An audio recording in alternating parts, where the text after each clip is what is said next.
Hello guys, welcome back to our channel, and in this episode we're gonna see classes and objects. So without wasting any time, let's jump into our video.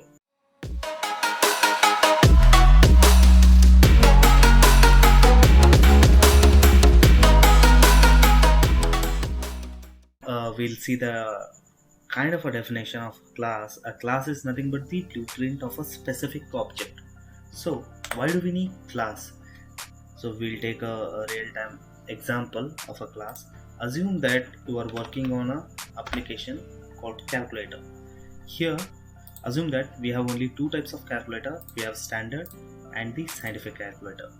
So we'll be having a class for the standard calculator, and for the each operations like addition, subtraction, multiplication, division, we'll be having a different function for each of the operations that are present in standard class, which will perform these operations. So for the scientific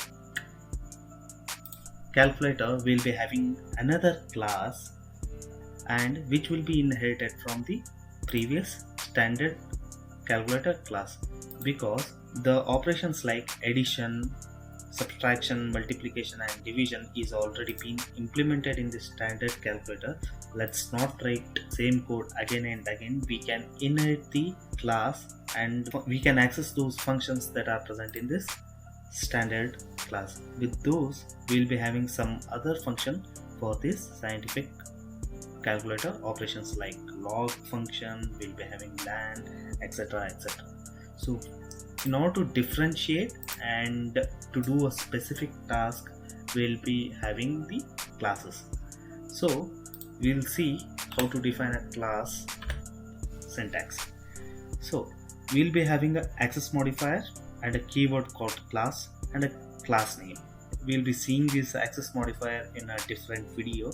As of now, we'll write it as public. Public is a type of access modifier, and again a keyword class and a class name. You can give anything. In this case, I am giving it as calculate. What are objects? In C#, we need object or a instance. Objects are also called instance to access the members that are present in the class. What are the members that are present in the class? Members can be properties or a variable. As of now, we'll consider only variables in the class. In order to access this variables that are present in one class, you need a object of that particular class in order to access those variables. Let's see this with an example. Let's jump into the Visual Studio. Let's see, we have a class here. Okay, class name is program. As we already know that for each console application, the execution starts from the main method. Now what we'll do is, we'll create a class. We need to specify a access modifier. Here also we'll give an access modifier. Now a keyword class and a class name. We'll give class name as example class. Inside this, we'll have three public data types. Integer. This access modifier, we'll do it in some other video. Now as of now, we'll consider public. Now public int a is equal to 10. Public string s is equal to Slimdecade. Public float f is equal to 10.36 f. So we have a class, we have a particular structure for this class. Now in order to access these variables in a different class, you need an instance or an object for this class. How do we define that? We have a syntax for that. First you need to pass the class name, then the object name and the new class name. Okay, now we'll do the same thing in Visual Studio. Class name, your object name, is equal to new keyword and again class name. This will create a instance of this class. And what is the instance? Instance is example obj. Using this example obj, you can access these public variables that are present inside the class. Now, so before that, once we define this new example thing, in a RAM memory it will be creating an object of this particular class, and the variables that are present in this class will be assigned to different memory locations.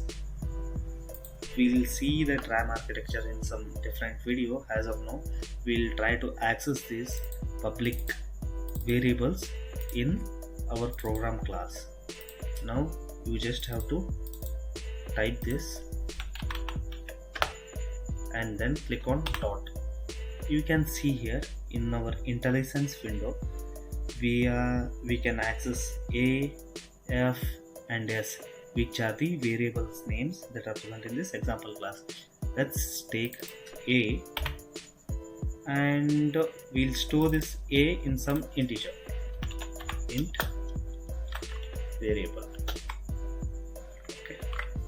And now we'll print this in a console window, console.write line, where again we'll print the string and the float value directly in the console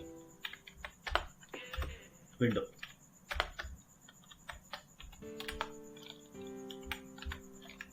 Example object dot s.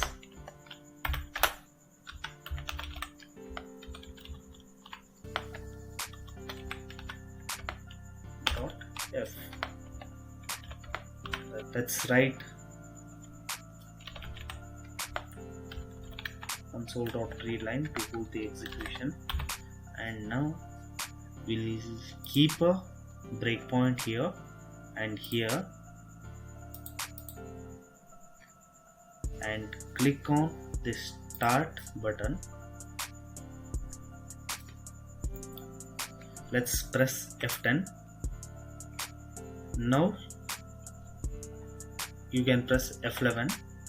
F11 is nothing but, instead of going to this line, we'll execute this first and then it will assign the value to this object. You can see this in IntelliSense. You can see all the variables that are present in this example class. Now we are printing the same thing in a console application. So that's it for this tutorial, guys. If you like the video, please give it a thumbs up, and if you have any doubts regarding classes and objects, please leave a comment. If you haven't subscribed to my channel, please subscribe to my channel. We'll meet in the next video. Until then, peace out and happy coding.